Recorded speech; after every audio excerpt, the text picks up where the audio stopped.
गुरुजी, मैं आपसे एक बात पूछना चाहता हूँ कि इतनी भक्ति भाव में कर रहा हूँ, पिताजी भी कहते हैं कि राजा हरिश्चंद्र है, इतनी भक्ति भाव से तुझे मिला क्या? तो वही भक्ति भाव तो तुम्हें यहाँ लेके आया है। तो यही मैं कह रहा हूँ, जो बाबा से मैंने कह दिया कि भाई वो सही है तो मेरे को तो जाना ही जाना है, लेकिन और वो मानते नहीं चीज को। कोई बात नहीं, वो ये असल में क्या है, कई पीढ़ियों की चीज चली आ रही है। बीवी भी नहीं मानती। हाँ, कोई बात नहीं, तुम मान रहे हो ना। मैं तो गुरुजी, मैं तो जान देने के लिए तैयार हूँ, इतनी मेरे को आपके ऊपर विश्वास है। हाँ, नहीं विश्वास मेरा भोले शंकर के ऊपर और आपके ऊपर सेम ही है। देखिए उनकी कृपा से मैं आपके दर्शन कर पाया हूँ। खुश रहो। तो मेरा तात्पर्य यही था कि जो उपेक्षित, वंचित, शोषित, दलित समुदाय हैं, उनमें हमारे देश में बहुतायत है उनकी। और दूसरा सत्य आपको बताऊं कि वो इसीलिए दलित, शोषित, वंचित, उपेक्षित, निर्धन, व्यसनी और दुखी हैं कि वो परमात्मा के मार्ग को ना पकड़ सके। उसको जो भी योजना रही, बहुत समाज के वर्गों ने चाहा भी नहीं कि अगर आप भी बराबर में ही बैठ गए, अगर आप भी वैसे ही हो गए तो उन्हें कौन पूछेगा। ये दिमाग में एक भ्रांति रही है बहुत सारे वर्गों के, राजाओं का और हमारे पुरोहितों का और बहुत सारे लोगों का ये एक जाल रहा है कि ऐसे लोगों फिर मजदूरी कौन करेगा।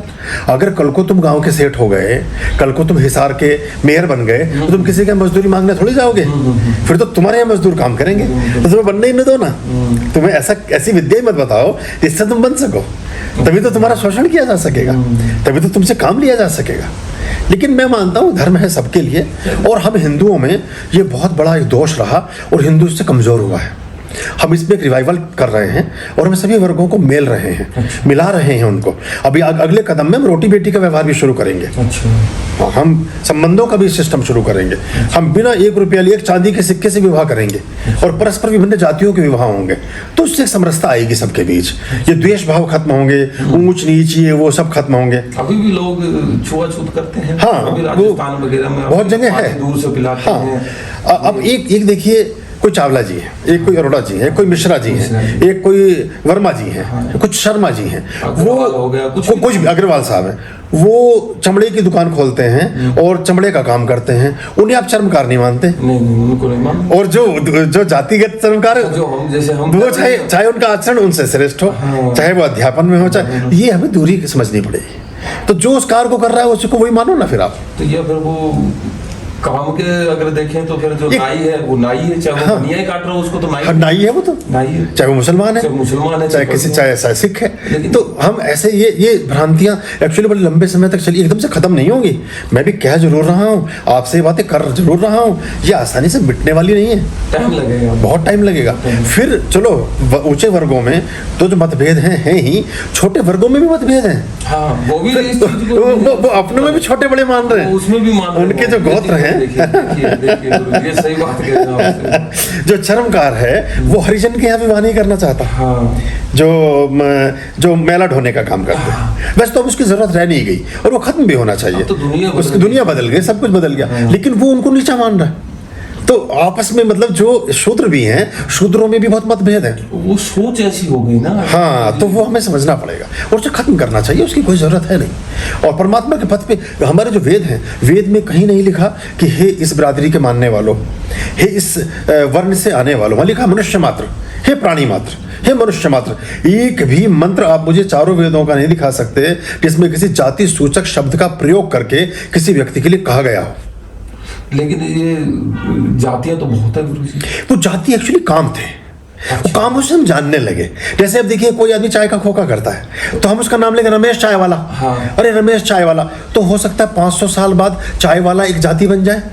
अच्छा। और वो जो उसमें लिप्टन या ब्रुक बॉन्ड या ताज जो भी चाय इस्तेमाल करता है उसका गोत्र बन जाए, या वो अपनी चाय की पत्ती कोई बना रहा है वो उसका गोत्र बन जाए।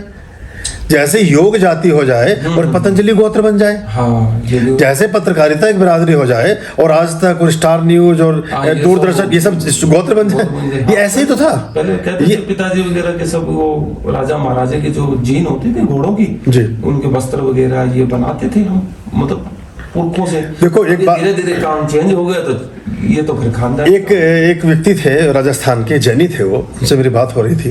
वो मेरे पास आते थे तो मैंने उनसे कहा, मैं पिछले 25-30 साल से यही कह रहा हूँ, मैं उनसे कहता हूँ आप किसी एक जैनियों का या सिर्फ ब्राह्मणों का या सिर्फ जाटों का ही या सिर्फ बनियों का ही, जो भी हम जितने भी हमारे वर्ग आते हैं अलग अलग तरह के, उन सिर्फ एक ही बिरादरी का एक गाँव बसा के दिखा दो मुझे। पूरे पूरे दुनिया में कहीं भी एक ही बिरादरी के लोग हों बस उस गांव में, बस ही नहीं सकता। किसी की बस सामान कौन बेचेगा, नहीं। झाड़ू कौन लगाएगा, सुबह को नाली में कौन बुहारेगा, नहीं, पानी कौन डालने आएगा मशक से, आपके घर में काम कौन करेगा, पानी कौन भरेगा, कोई नहीं बच सकता। आज तक तो कोई लौट के आया नहीं। तो मैंने उनसे कहा जब हम, इसका मतलब हम पराश्रित हैं और हम एक हाथ दूसरे हाथ को धोता है, तो हमें ऐसे सोचना ही नहीं चाहिए। जब हम सवेरे सो करके उठते हैं और सबसे पहले नित्य दैनिक क्रियाओं से निवृत्त होते हैं तो हम शुद्र होते हैं। हम अपने साफ सफाई कर रहे होते हैं, शरीर की नहा रहे हैं, सब कुछ कर रहे हैं, मलमूत्र का भी साफ सफाई करते हैं, तो हम शुद्र होते हैं। फिर उसके बाद नहाने धोने के बाद सबसे पहले विचार आता है कि सूर्य निकल रहा है, प्रकृति है, ईश्वर है, उसको हमें धन्यवाद देना चाहिए, तो हम ब्राह्मण होते हैं। फिर हम उसके बाद सोचते हैं ये दोनों काम हमारे हो गए, अब हम कुछ ऐसा सोचें कि घर का खर्चा कैसे चलेगा, घर में राशन कहाँ से आएगा, थोड़ा बहुत दिनचर्या कैसे, कपड़े कहाँ से लाएंगे। फिर हम बनिए हो जाते हैं। और जब कहीं हमारे आत्म स्वाभिमान पर समाज में कहीं ऊंच नीच की बात होती है, या हमारे दरवाजे पर या घर पर या समाज में कहीं हमारी बहू बेटी के साथ कोई इस तरह की बात होती है और वहाँ अकड़ कर खड़े होते हैं, हम क्षत्रिय हो जाते हैं, वहाँ हमारा स्वाभिमान जागता है। तो चारों वर्ण हमारे अंदर है, इसको हम अलग अलग विभाजित करने की जरूरत नहीं है। और देखिए पुरुष सूक्त में एक मंत्र आता है, जो पुरुष सूक्त है ये रुद्राष्टाध्यायी का दूसरा अध्याय है पुरुष सूक्त, और वेद से आया है। और इसमें आता है कि ये 11वां मंत्र है, ब्राह्मण अस्य मुखमासीद बाहु राजन्य कृता उरुदस्य यदः वैश्य पदाभ्याम शूद्रो अजायता।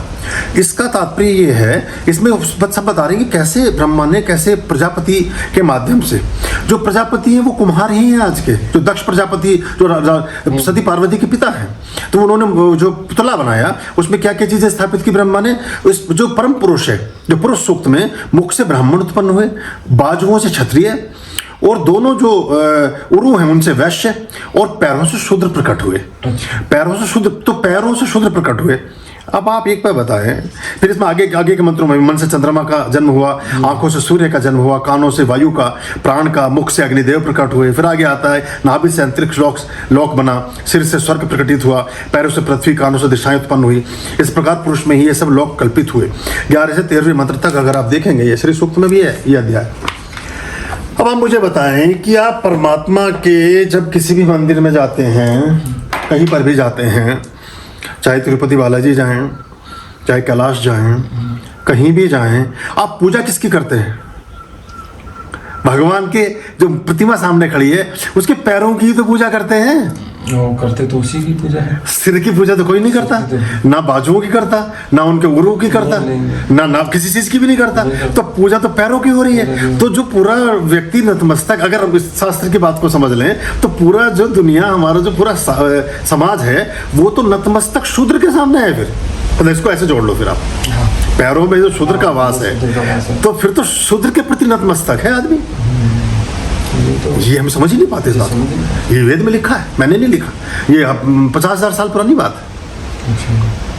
आज की कोई समझ नहीं पाता, सबको बताता भी नहीं है, मैंने बताई है ये चीज। तो आप बताएं, तो पूजा तो पैरों की होती है ना। हर जगह हम कहेंगे चरण कमलेभ्यो नमः, भगवान विष्णु के चरण चिन्ह ही हम लेकर आते हैं, देवी के पद चिन्ह ही लेकर आते हैं, उन चरणों की ही पूजा होती है। गुरुओं की भी आपने जो सर झुकाया, मेरे पैरों में तो झुकाया, मेरे कंधे पे तो सर रखा नहीं आपने, है ना। कहीं भी किसी भी दुनिया में आप जाएंगे तो चरण जिसको आप पूज रहे हैं वो स्थान तो शूद्र का है। फिर तो पूजा तो शूद्र की कर रहे हो और मानते हो सको नहीं जीवन में। ये तो बड़ा विरोधाभास है, कैसे बनेगी बात, है ना। ये मैं समझना चाहिए। बहुत से लोग मुझसे नाराज हो जाएंगे इस व्याख्या के बाद, पर सत्य का उद्घाटन तो किसी को तो करना ही पड़ेगा। लिखा हुआ है उसी में, लिखा हुआ है और उसका भावार्थ भी लिखा हुआ है। हाँ। कोई मैंने नहीं बनाया, ना मंत्र मैंने लिखा, ना उसका अर्थ मैंने लिखा, कोई भी उठा और पढ़ लो। सारे दिन रुद्राष्टाध्यायी का जो पुरुष सूक्त के बिना दूसरा अध्याय होता है, भगवान शिव की पूजा हो ही नहीं सकती। अच्छा। और हम बार बार वही बात कह रहे हैं। आर्याम अभयाम भज रे